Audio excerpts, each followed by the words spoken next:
সকল পুরুষ ধর্ষক হয় না। কিছু পুরুষ বাবা হয়, কিছু পুরুষ ভাই হয়, কিছু পুরুষ দাদা হয়, কিছু পুরুষ স্বামী হয়। ধর্ষক পুরুষ আর সাধারণ পুরুষের মান মানসিকতা এক নয়। ধর্ষক পুরুষ আর সাধারণ পুরুষের চিন্তা ভাবনা এক নয়। ধর্ষক পুরুষ আর সাধারণ পুরুষের আচার আচরণ এক নয়।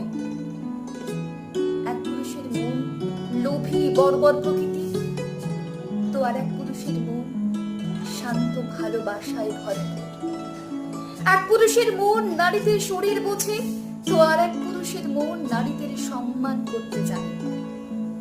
এক পুরুষের মন নারীদের ভোগ্য বস্তু হিসেবে ভাবে, তো আর এক পুরুষের মন নারীদের বিপদে পাশে দাঁড়াতে